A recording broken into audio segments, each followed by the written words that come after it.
everyone, I'm Laura Dale Locke. There's been a lot of headlines lately about extending passenger rail service through Wichita lately. We are very pleased to have two guests here with us today. We have Councilmember Pete Meitzner, who is seated next to me, and also Gary Oborny, who is the CEO of Occidental Management and also a managing partner of Union Station LLC. Thank you both for being here. Hello. Thank you, Laura Dale. Well, Councilmember, why don't you start off by giving us an update on what's been happening since we last spoke? Well, Laura Dale, I think we last spoke maybe 5 or 6 months ago, and a lot has happened, and culminating with the fact that our good friend Gary Oborny has just recently secured the purchase of the Union Station, which we'll get into in a minute. But in a nutshell, we have had the month of January, we had a tremendous amount of media attention. I'd say every bit of it has been positive, including radio interviews in Oklahoma City that were unsolicited, and some really good discussion continue to have good discussion with Federal Rail Administration and with Amtrak and with our friends at KDOT. And so with that, and even our friends in Tulsa, so it's been quite a busy last 6 months. Absolutely, I keep seeing your name in the paper. Why don't you go ahead and recap for everybody exactly what you're trying to accomplish? Well, again, if you recall, we're just trying to connect the Heartland Flyer north. Currently it dead ends in Oklahoma City, and we have the map of the gap, so to speak, that we can show again. And our efforts have been to make sure that the Texans and Oklahoma people and the people that ride this, they want to connect to the northern routes. And so we're just trying to assure that Kansas, that gap is the logical way to do it, and it's got a tremendous amount of commerce reasons why, and for productivity and billable hours and all kinds of things. So we want to make sure it goes there instead of going to alternate routes, which might be Tulsa to Joplin or Tulsa to Springfield, things like that. So we've done a nice job. Our friend KDOT's listening, and pretty much that's what we've been trying to do. And if they were to be successful, those efforts, they would come through Union Station, correct? Yes, that's a good segue into our Well, we certainly would hope so. Yes. You do have a setup for it. Will you talk a little bit about that? Sure. Union Station, obviously Amtrak was at Union Station from about 1972 to about 79 when it ended service, and that was the older route. We're thinking that a refurbished Union Station now would also be a great place for the new route and a new stop. And in our plans and design work and reconstruction of Union Station, we have allowed several options for the flyer to be able to make a stop in Wichita and utilize the Union Station as a terminal location. Will you talk about those different options and what makes each one of those unique? You bet.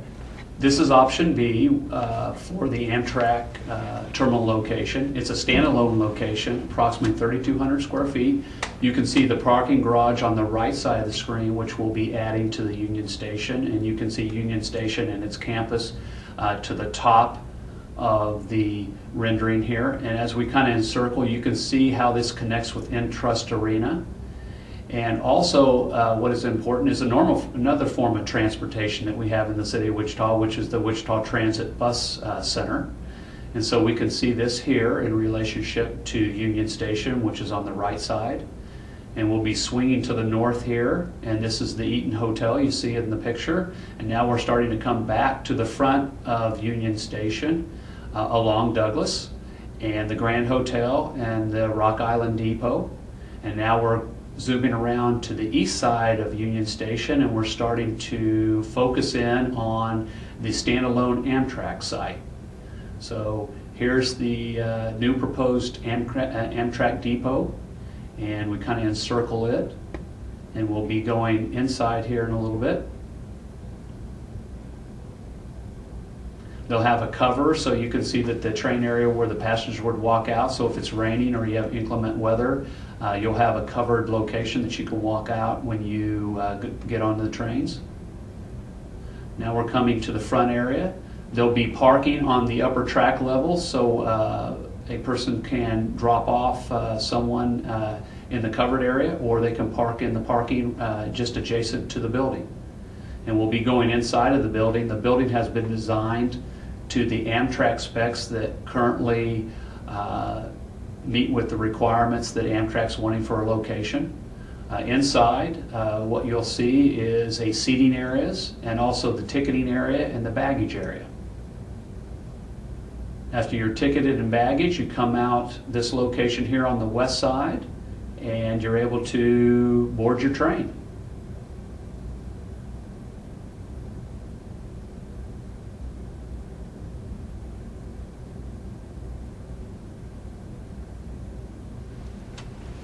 And this is option A.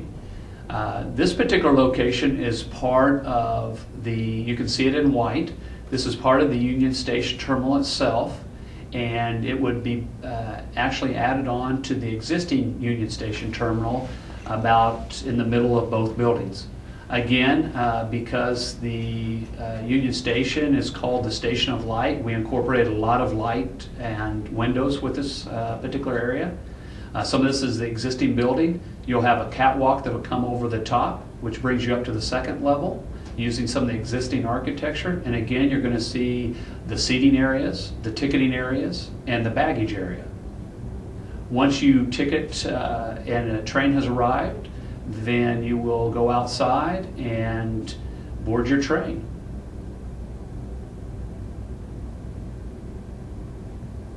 The difference between option B and option A obviously is one is standalone and one incorporates the Union Station itself. And talk about some of the amenities in the building. Some of the amenities would obviously be drive-up parking to where a person can either drive up and drop off a passenger, or one could actually leave their car for a certain amount of time and take the flyer. The others are seating areas inside. The building has a lot of glass, so it has a great view of the trains arriving and departing. Some of the other areas are automatic ticketing, things of that nature, which is part of the Amtrak process now. And so it would have all the latest and greatest bells and whistles that Amtrak would like to have.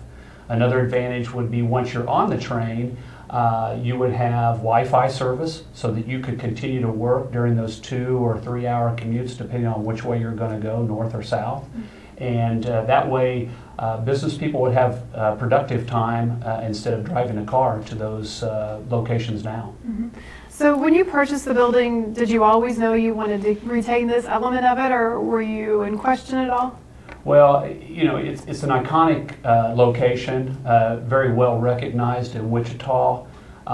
My son certainly recognizes it. I have taken, over the years, I've taken to see some of the steam trains that have come through and some of the large locomotive trains. So, you know, he's given me a big thumbs up for that. I bet. But you know, it's something that we think is very compatible. We love the history of the building itself. We obviously have had involvement in historical properties in downtown before, feel very comfortable with handling a historical property, and we think it's going to be a great property for the community to enjoy also. A definite community asset, and even better, it's in downtown. All right, it's well, as Jeff Floor and others said, it's right on our postcard avenue, meaning Douglas, and it anchors right at the beginning. It's right across from Old Town. It's right next to Interest Bank Arena. I mean, it's just another great. We take a building that's been vacant and a non-performing asset, so to speak, in the city, and under Gary's leadership, it's ironically 100 years old, right? Built in 1914. Very soon. So in a year from now, it'll be 100 years old. So maybe we'll have a nice grand opening. It'd be nice to have a party. That's right. How long has it been vacant? The building's been vacant for about 5.5 years now, Mm-hmm. and so when Cox moved out. And so although they've done a pretty good job of keeping it maintenance, obviously what needs to happen now is it needs to have a refurbishment and it needs to see some new life. Tell me a little bit more about how it would be used. Well, the Grand Hotel, there's basically 5 buildings on the location, on the site itself, on the campus. And the Grand Hotel is one of the buildings. We're going to be doing a mixed use of retail and service on the first floor facing Douglas, with the bottom half and the back half of the first floor being office, and then the second floor being office also. The Rock Island Depot, which last was a restaurant, will be refurbished into another restaurant. The Rock Island Baggage Building, which is presently occupied by Cox as their service location, will stay, and they will continue to lease that location.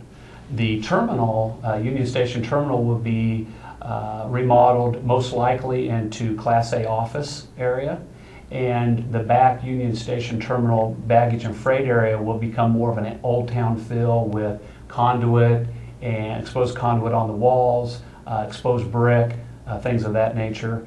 We also have the ability to expand the location if we like. Presently it's about 110,000 square feet, and we have done some studies where we could take the entire site to about 250,000 square feet. So are you leaning a little bit more towards the other option of moving the terminal out to a different spot?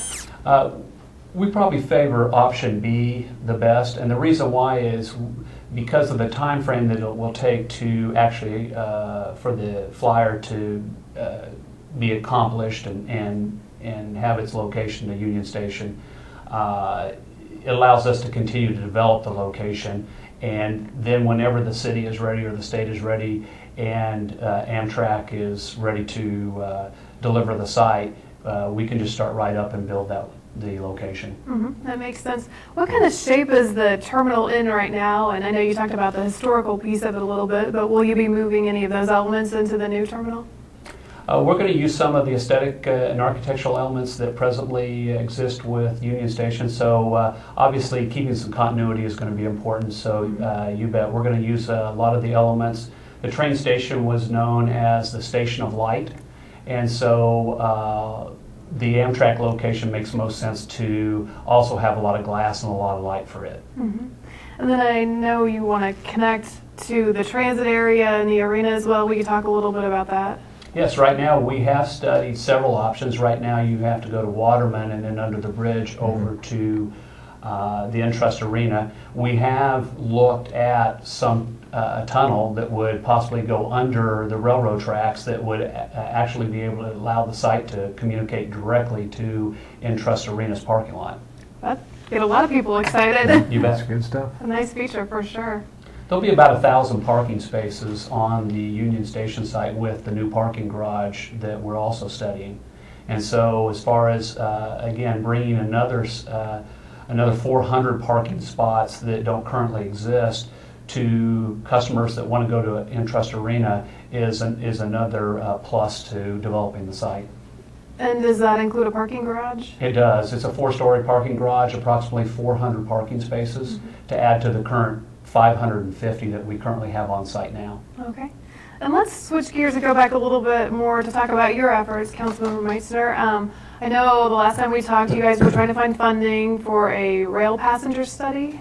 Right. There's a study called NEPA, which involves that's the next study. The good news is that the Federal Rail Administration and KDOT and ODOT and Amtrak have all confirmed that an original study that was done right before my time that's on file does have us in the game.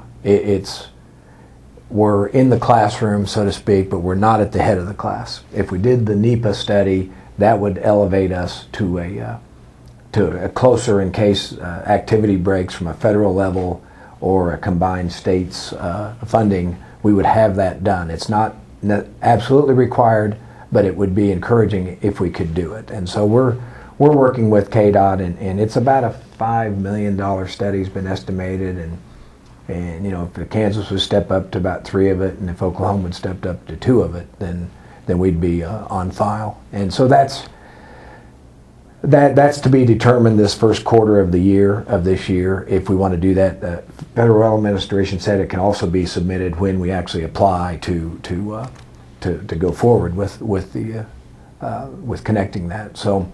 So that's one good news, and the other good news I think is the reality that's happened with all of our industry and our commerce people, as Gary referred to, productive hours, and Oklahoma City has really been a fun relationship we've been developing in that they understand that we have a lot of commonality between industries such as the oil and gas exploration industry, both large developers and producers and even small Kansas producers.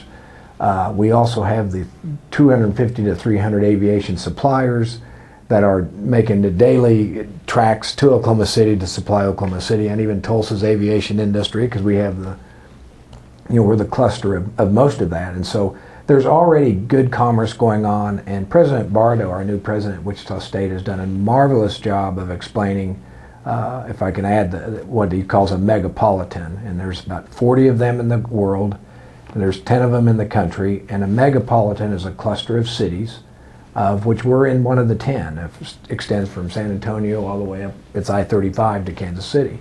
And census data shows that population moves towards those. There's all kinds of trade and even things like, when we had Lion King here for 5 weeks and it was sold out, and we found that 43% of the tickets were sold outside of Sedgwick County. So when we have attractions that are even our smaller cities in Kansas and around can attract, they're not going to go to New York to see Lion King if they come to here. So there's a whole lot of really, really positive things. If you're traveling, if you need to travel, you can do it by car or plane now. And if you had train, you'd have 3 choices. Well, what as a business person can you do for productive hours? Well, in a car you're limited to what you can do on that drive from here to Oklahoma City, let's say. And on a plane, we're not going to have short haul services. We'll have Southwest Airlines, which is great. We're not going to fly to Topeka in Oklahoma City. But you make a choice on a plane as well. How much commerce can you do that's interrupted or not? Well, you get on a passenger train for a specific, even though it might take an extra hour or 2 to get to the destination, you can be producing good business and billable business and productive business. And that has resonated probably as large as anything with our business community, and it resonates now with the legislative people as well. And Gary's done a good job of joining me on that kind of message. You can add.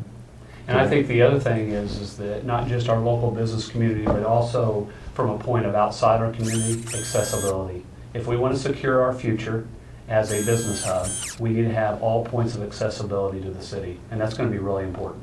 Absolutely, and then we'll also have the added benefit of having Southwest Airlines here in June. And outstanding. Very exciting. Right. And we'll have our new airport terminal online pretty soon. And so yeah, there's a lot of very positive things happening in the transportation cluster of, in our city. We're the largest city in the state as far as population-wise, second largest county. And as we've said, 50 cents of every dollar that is exported, we make things, we manufacture things, we ship things, we create jobs, and we create revenue for this state. And 50 cents of every new dollar that comes in the state is manufactured or built right here in this area. So the other 104 counties around the state make up the other 50 cents, which is a lot of agriculture and things like that. But we are an important part of this state. We are a contributor to this state, and we feel very strongly that we should be at the table on anything that this city wants to do. We should feel like we should have a seat at the table. I don't care if it's a Tiddlywinks convention or something like passenger rail or anything like that. And that's kind of what, there's a few of us that feel very strongly about that. Well, and I think that segues well into the Leadership Council. The Leadership Council, a lot of us joined corporately and as leaders into the Leadership Council to make sure that we are bringing commerce to Wichita. And that's the main goal of that particular organization. And certainly the terminal rail situation could also help with that. Talk a little bit more about the Leadership Council and your missions, since maybe people aren't all aware of it. Well, I don't officially speak for the Leadership Council. I am a participant and a member of the Leadership Council. And our main goal is to make sure that our area is going to be in the top 25 of commerce. And so that's our main stated goal. A large goal was reached this last week, where approximately $9 million was contributed to that organization through all the members and other partners throughout the Wichita business community. And so what we need to do now is put that money to good work, and the council needs to make some choices and go out there and make some things happen and execute. That'll be the key. Mm-hmm. Between that and Union Station, you must be pretty busy. We're a little busy right now. Yeah.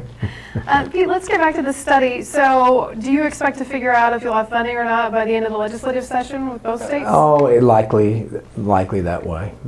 But again, it'll fall into KDOT's recommendation along with the governor and with the legislatures.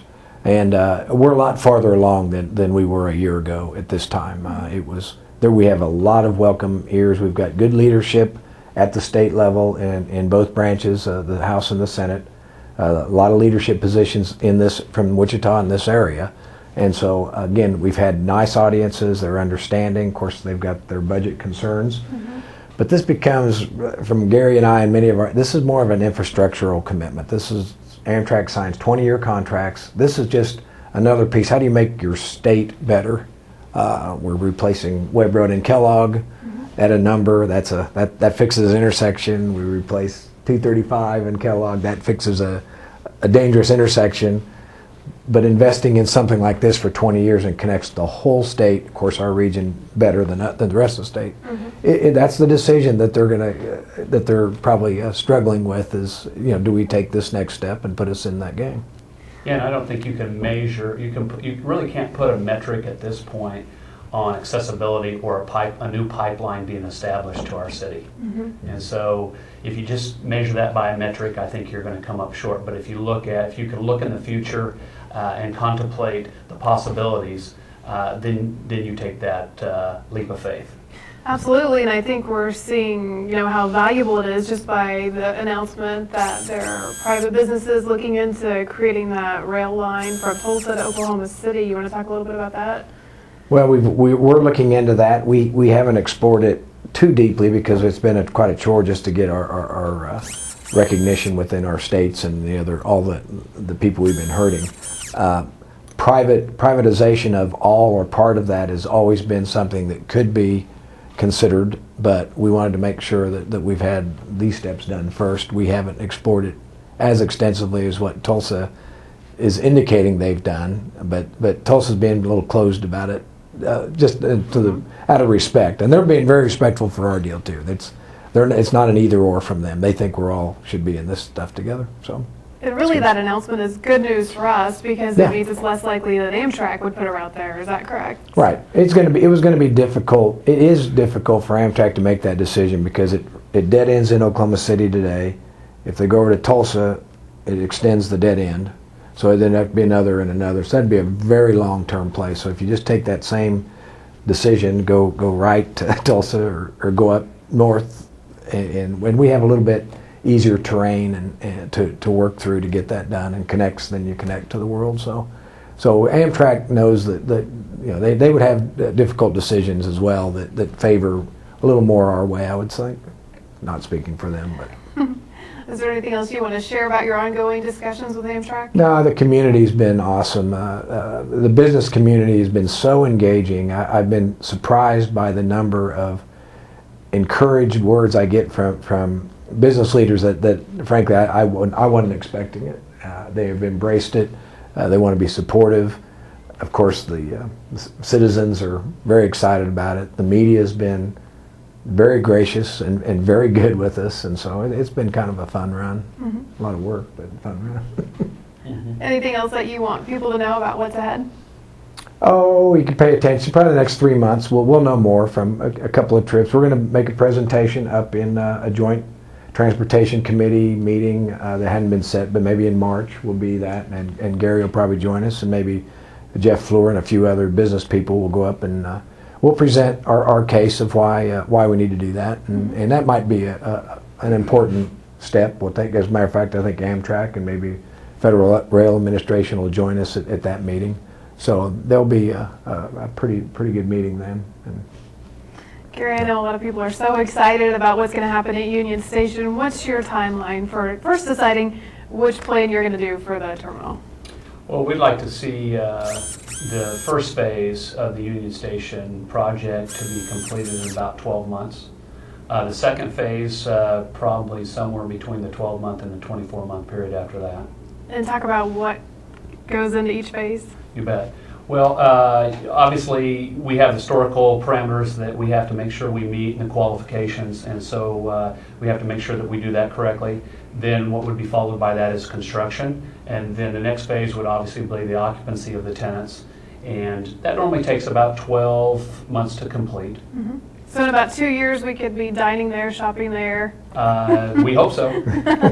That's great to hear. Anything else you guys want people to know before we wrap up? No, thanks, Laura Gail. I appreciate you taking the effort to an interest that I want to, again, thank Gary and his team at Occidental. It's just they've done a lot of projects. They're doing a good one on East 21st Street right now by Webb Road, and that corridor is going nicely. And they do a lot of good things for Wichita, both new and taking existing stuff. And I just want to personally thank Gary and his team for having an interest in Wichita. Well, we understand Union Station is a community asset, and we may own it, but it also is a part of the community. So it's going to be very important for us to work with our obligations there and make sure that when we get done, it's something that Wichita is going to appreciate. Absolutely. Well, thank you both so much for being here. It's been so fun to hear about all these latest developments. Thank you. Well, thank you. Appreciate it. Thank you. And thank you for watching this edition of Local Loop.